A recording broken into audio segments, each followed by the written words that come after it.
Good morning children. ପିଲାମାନେ, ଆଜି ତମ ଷଷ୍ଠ ଶ୍ରେଣୀ ସାହିତ୍ୟ ସୁଧା ବହିର ପାଠ 1 ବା ଅଧ୍ୟାୟ 1 କବିତା ଜନ୍ମଭୂମି ବିଷୟରେ ପଢିବା। ଜନ୍ମଭୂମି କବିତାଟି ଲେଖିଛନ୍ତି କବି ମଧୁସୂଦନ ରାଓ, ଭକ୍ତ କବି ମଧୁସୂଦନ ରାଓ, ଯିଏକି 1835 ମସିହାରେ ଜନ୍ମଗ୍ରହଣ କରି 1912 ମସିହାରେ ମୃତ୍ୟୁବରଣ କରିଥିଲେ। ତାଙ୍କର ଜନ୍ମ କୋଉଠି ନା ପୁଣ୍ୟଧାମ ପୁରୀ ସହରର ଜନ୍ମଗ୍ରହଣ କରିଥିଲେ। ତାଙ୍କ ରଚିତ ପଦ୍ମ, ପ୍ରଭାତ, ପୃଥ୍ୱୀପତି, ବସନ୍ତ ଗାଥା, ଉତ୍କଳ ଗାଥା, ନିର୍ବାଚିତର ବିଳାପ ପ୍ରଭୃତି କବିତା ଗୁଡିକ ଖୁବ ସରଳ ଓ ମନୋମୁଗ୍ଧକ। ଜନ୍ମଭୂମି କବିତାରେ କବି ଜନ୍ମ ମାଟିର ଯଶଗାନ କରିଛନ୍ତି। ତମେ ଜାଣିଥିବ ତାଙ୍କ କବି ମଧୁସୂଦନ ରାଓ ଛବିଳ ମଧୁ ବର୍ଣ୍ଣବୋଧ ଲେଖିଛନ୍ତି ଏଇ କବି ମଧୁସୂଦନ ରାଓ। ବର୍ତ୍ତମାନ ଆମେ ଦେଖ ଏଇ ଜନ୍ମଭୂମି କବିତା ପଢିବା ପୂର୍ବରୁ ତମେ ଜାଣ ଯେ ଆମର ଏଟା KN ଓଡ଼ିଆ କ୍ଲାसेସ୍ ୟୁଟ୍ୟୁବ ଚ୍ୟାନେଲ ତୁମମାନଙ୍କୁ ସ୍ୱାଗତ। ତୁମେ ମାନେ ତମ କବିତାଟାକୁ ଆବୃତ୍ତି କରୁଛି। ତମେ ତାଳ ଲୟ ସ୍ୱରକୁ ଲକ୍ଷ୍ୟ ରଖ। ତୁମେ ଘରେ ଅଭ୍ୟାସ କରିବ ଏବଂ ଘରେ ଅଭ୍ୟାସ କରିକି ଶ୍ରେଣୀରେ ବୁଲିବ, ତାପରେ ଜାଣିବା। ଆଉ ତମେ ଦେଖ, ଲକ୍ଷ୍ୟ ରଖ। ରାଗ ହେଲା ଚୋଖୀ। ଏଇ ଚୋଖୀ ସ୍ୱର ଦେଖ କେମିତି। ତୁହି ମା ଜନମ ଭୂମି ପବିତ୍ର ଭାରତ ଭୂମି, ତୋହରି ସନ୍ତାନ ଆମ୍ଭେ କଟୁ ସରବେ, ତୋର ଶ୍ରୀ ଚରଣ ସେବା ପାଇଁ ମନ ପ୍ରାଣ ଦେବା, ଗାଇବା ତୋହର ନାମ ଆନନ୍ଦ, ତୋ ଆନନ୍ଦେ ହୋଇବା ସୁଖୀ, କାନ୍ଦିବା ଦେଖରେ ହୋଇ ନ ଦେଖି, ଧନ୍ୟ ମହିମା ତୋ ଭଜ ନାହିଁ ତାର ପଠାନ୍ତର, ମସ୍ତକରେ ହିମା ଗର୍ବ, ଦୁଇ ପାରୁ ସେ ଯଦି ବ୍ରହ୍ମପୁତ୍ର ସିନ୍ଧୁ ନଦୀ, ଚରଣରେ ବିରାଜିତ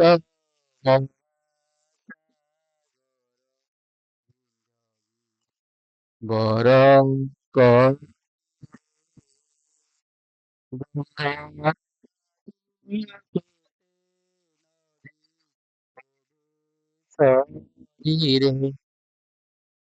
জনমেলে তোকো কেতে সুর বীর নরে, রামচন্দ্র ভীষ্ম দ্রোণ কর্ণ মহাকবি বেদ ব্যাস বাল্মীকি কালিদাস, গাইলে পবিত্র তোহরি গুণ, চৈতন্যাদি মহাত্মা জনে পচারিলে আনন্দ, কেতে কেতে পুণ্যবতী কেতে পতি ব্রতা সতী, কেতে বীর নারী কেতে বীর নদী, ସମସ୍ତେ ତୋର ଦୁହିତା ପଦ୍ମିନୀ ସାବିତ୍ରୀ ସୀତା, ଦୁର୍ଗାବତୀ ଆଦି କେତେ ବୀରର ମଣି ନମଇ, ଭକ୍ତି ଭର ଅଧ ସମ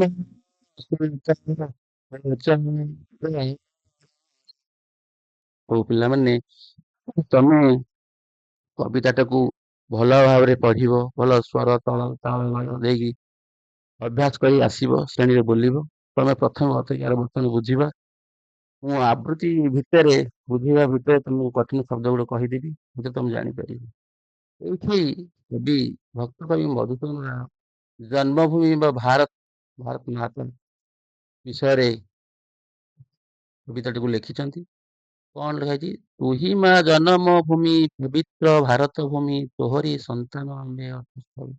ଆମେ ସମସ୍ତେ କବି କହୁଛନ୍ତି ତୁହି ମା ଜନ୍ମଭୂମି, ଆମେ ମାଟି ମା କହୁଛେ ବା ଜନ୍ମଭୂମି କହୁଛେ, ସେ ଆମ ମା ତାଙ୍କ ସେମାନେ ପବିତ୍ର ପବିତ୍ର ଭାରତ ଭୂମି, ଆମ ଜନ୍ମଭୂମି ଭାରତ ଭୂମି ପବିତ୍ର। ଆମେ ତୋହରି ସମସ୍ତେ ସରବଲ ସମସ୍ତେ, ଆମେ ସମସ୍ତେ ତୋର ସନ୍ତାନ, ଆମେ ପୁଅ ଝିଅ ସମସ୍ତେ ତୋର ସନ୍ତାନ। ତୁଳସୀ ଚରଣେ ସେବା ପାଇଁ ମନ ପ୍ରାଣ ଦେବା, ଗାଇବା ତୋହର ନାମ ଆନନ୍ଦ। ତୋ ଶ୍ରୀ ଚରଣ ସେବା ସେବା ଆମେ ତୋ ଚରଣ ପାଦ ସେବା ଆମେ କରିବୁ, ପାଇଁ ତୋ ପାଦ ସେବା ପାଇଁ ଆମେ ପ୍ରାଣ ମନ ପ୍ରାଣ ଦେବୁ, ଗାଇବା ତୋହର ନାମ ଆନନ୍ଦ ରହେ। ତୋର ନାମକୁ ଆନନ୍ଦରେ ଗାଇବୁ। କେମିତି ଗାଇବୁ? ଆନନ୍ଦରେ ଗାଇବୁ ଅର୍ଥ କଣ? କଣ ଭାରତ କହିବ କି? ନା ନାଇଁ, ଆମେ ତୋର ଭଲ କାମ କରିବୁ, ଭାରତ ମାତା ପାଇଁ ଭାରତ ପାଇଁ ଆମେ ଭଲ କାମ କରିକିରି ତୋର ନାମ ଗାଇବୁ।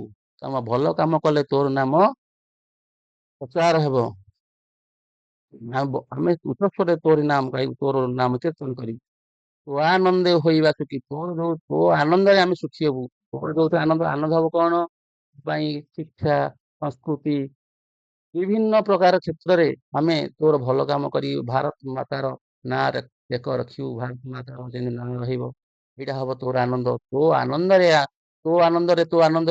ହବୁ, ଆନନ୍ଦିତ ହବୁ, ତୁ ସୁଖୀ ହବୁ। ତୋ ଆନନ୍ଦେ ହୋଇବା ସୁଖୀ, ତୋ ଆନନ୍ଦ ବା ତୋ ସୁଖୀରେ ଆମେ ସୁଖୀ ହବୁ। କାନ୍ଦିବା ଦୁଃଖରେ ତୋର ହଇଣ ଦୁଃଖୀ, ତୁ ଯଦି କାନ୍ଦିବୁ, ଯଦି ଭଲ କାମ ନ କଲେ, ଆମେ ମାନେ ତୋ ପୁଅ ସନ୍ତାନ ଯିଏ ସମସ୍ତେ ଯଦି ଭଲ କାମ ନ କରୁ, ତୋ ମନରେ ଦୁଃଖ ହବ। ତୁ କାନ୍ଦିବୁ, ତୋ କାନ୍ଦିବାରେ ମୋ ମନ ବି ଦୁଃଖ ହବ, ଆମେ ବି ଦୁଃଖ। ତୁ କାନ୍ଦିବା ଦୁଃଖରେ ତୋର ହଇଣ ତୋ ମନ ଦୁଃଖ ହେଲେ ବା ତୁ କାନ୍ଦିଲେ ଆମେ କାନ୍ଦିବୁ, ବା ତୋ ମନ ଦୁଃଖ ହେଲେ ଆମ ମନ ଦୁଃଖ ହବ। ଧନ୍ୟ ମହିମା ତୋହର ନାହିଁ ତାର ପଟାନ୍ତର, ମସ୍ତକରେ ହିମାଳୟ ପର୍ବତ। ଧନ୍ୟ ମହିମା ତୋର, ତୋର ମହିମା ବା ତୋର ଇଏ ଧନ୍ୟ ଅଟେ। ତାର ପଟାନ୍ତର ନାହିଁ, ତାକୁ କେହି ତୁଳନା କରିପାରିବେନି। ତୋର ମହିମା ସାଙ୍ଗରେ କେହି ସମାନ ହେବେ ନାହିଁ। କେମିତି ନା ମସ୍ତକରେ ହିମାଳୟ ପର୍ବତ ବର, ତୋ ମସ୍ତକରେ ହିମାଳୟ ପର୍ବତ ଶ୍ରେଷ୍ଠ ପର୍ବତ ବର ଅର୍ଥ ଶ୍ରେଷ୍ଠ ପର୍ବତ ଭିତରେ ଶ୍ରେଷ୍ଠ ହିମାଳୟ ତ ମସ୍ତକରେ ବିରାଜମାନ କରିଛି। ଦୁଇ ପାରୁ ସେ ଜଳତି ବ୍ରହ୍ମପୁତ୍ର ସିନ୍ଧୁ ନଦୀ, ଦୁଇ ପାର୍ଶ୍ୱରେ ଜଳଧି ସାଗର ବ୍ରହ୍ମପୁତ୍ର ଆଉ ସିନ୍ଧୁ ନଦୀ, ଦିଟା ନଦୀ ବିରାଜମାନ। ଚରଣରେ ବିରାଜିତ ମହାସାଗର, ପିଲାମାନେ ତା ଚରଣ ବୋଲି ଆମ କଥା ପାଦ ପାଦ କହୁଛି କି ତା ସେଇଟା ପାଦ ସହିତ ତୁଳନା କରାଯାଇଛି। ତା ଉପରେ ଆମ ଭାରତ ମାତା ଜନ୍ମଭୂମି ଭାରତ ଭୂମି ଉପରେ ବିରାଜିତ ଏଇ ସାଗର ବା ନଦୀ ସବୁ ପ୍ରବାହିତ ହଉଛନ୍ତି, ବିରାଜମାନ କରୁଛନ୍ତି, ପ୍ରବାହିତ ହଉଛନ୍ତି ତାରି ଚରଣରେ ତୁଳନା। ବିନ୍ଧ୍ୟଗିରି ବର କତିରେ, ଗିରି ଭିତରେ ଶ୍ରେଷ୍ଠ ବିନ୍ଧ୍ୟଗିରି କରିଛି, ବିନ୍ଧ୍ୟଗିରି ମଧ୍ୟ ବିରାଜମାନ କରିଛି। ଗଙ୍ଗା କେତେ ନଦୀ ଶରୀରେ, ଗଙ୍ଗା ସହ ଅନ୍ୟାନ୍ୟ ନଦୀ ମଧ୍ୟ ଶରୀରରେ ବା ଦେହରେ ବିରାଜମାନ କରିଛନ୍ତି, ପ୍ରବାହିତ ହେଉଛନ୍ତି। ଦେଖ ପିଲାମାନେ, ଆଉ କଣ କହିଛନ୍ତି କବି, କଣ ବର୍ଣ୍ଣନା କରିଛନ୍ତି ଜନ୍ମଭୂମି ଉପରେ, ଭାରତ ମାତା ଉପରେ? ଜନମିଲେ ତୋ କୋଳରେ କେତେ ସୁର ବୀର ନରେ, ରାମଚନ୍ଦ୍ର ଭୀଷ୍ମ ଦ୍ରୋଣ କର୍ଣ୍ଣ କୃଷ୍ଣ। ଜନମିଲେ ତୋ କୋଳରେ ଆମେ ଜନ୍ମଭୂମି, ଆମେ ମା ସହିତ ତାକୁ ତୁଳନା କରୁଛେ। ତୋ କୋଳରେ ଏମାନେ ସବୁ ଜନ୍ମଗ୍ରହଣ କରିଛନ୍ତି। କିଏ? କେତେ ସୁର, କେତେ ବୀର, କେତେ ଦେବତା, କେତେ ବୀର ସୁର ଜନ୍ମଗ୍ରହଣ କରିଛି। ନରେ ସୁର ଦେବତା, ବୀର ମଣିଷ ଜନ୍ମଗ୍ରହଣ କରିଛି। କିଏ? ରାମଚନ୍ଦ୍ର ଆମେ ଜାଣିଛେ ରାମଚନ୍ଦ୍ର ଆମ ଭଗବାନ, ତ ଭୀଷ୍ମ ସବୁ ଦେବତା, ଦ୍ରୋଣ, କର୍ଣ୍ଣ, ଅର୍ଜୁନ ସବୁ ସୁର ବୀର, ଦେବତା ବୀର ନର ହେଲା, ଏମାନେ ସବୁ ଜନ୍ମଗ୍ରହଣ ଆଉ କିଏ ଜନ୍ମଗ୍ରହଣ କରିଛନ୍ତି? ଏମାନେ ସେମାନେ ସବୁ ବୀର ବା ସୁର ଦେବତା ମଣିଷ ହେଲା। ମହାକବି ବେଦ ବ୍ୟାସ ବାଲ୍ମୀକି କାଳିଦାସ ଗାଇଲେ ପବିତ୍ର କଣ୍ଠେ ହରି ଗୁଣ। ଆମେ ଜାଣିଛେ ବେଦବ୍ୟାସ, ବାଲ୍ମୀକି ଯିଏ ରାମାୟଣ ରଚନା କରିଥିଲେ, ବେଦବ୍ୟାସ ମହାଭାରତ, ଏ ବେଦବ୍ୟାସ କବି ସେ ସବୁ ଆମର ଲେଖିଥିଲେ, ବେଦବ୍ୟାସ ଯିଏ ଆମର ଲେଖିଥିଲେ। ତୋହରି ଗୁଣ ଗାଇଲେ ପବିତ୍ର କଣ୍ଠେ, ତୋହରି ଗୁଣ, ତୋହରି ଗୁଣଗାନ କଲେ ପବିତ୍ର କଣ୍ଠରେ, ତୋହରି ଗୀତ ଗାଏ, ତୋହରି କଥା କହିଲେ, ତୋହରି ଗୀତ ଗାଏ, କଥାକୁ ଗୀତାକାରରେ ଗାଇଲେ। ଚୈତନାଦି ମହାତ୍ମା ଜନେ, ଚୈତନ୍ୟ କୃଷ୍ଣ ରାମ ଇଏ ଚୈତନ୍ୟ ବୋଧେ ସେ ଭଗବାନଙ୍କ ସହିତ ସଦୃଶ। ହରେ କୃଷ୍ଣ ହରେ କୃଷ୍ଣ କୃଷ୍ଣ କୃଷ୍ଣ ହରେ ହରେ, ହରେ ରାମ ଏଇ ସବୁ ସେଇ ଯୋଉ ନାମ ସେ ପ୍ରଚାର କରିଥିଲେ, ଠାକୁରଙ୍କ ବିଷୟରେ ପ୍ରଚାର କରିଥିଲେ। ପଚାରିଲେ ବିଭୁ ନାମ ଆନନ୍ଦ, ଠାକୁରଙ୍କ ନାମ ବିଭୁଙ୍କ ନାମ ଆନନ୍ଦରେ ପଚାରିଲେ ପ୍ରଚାର କଲେ।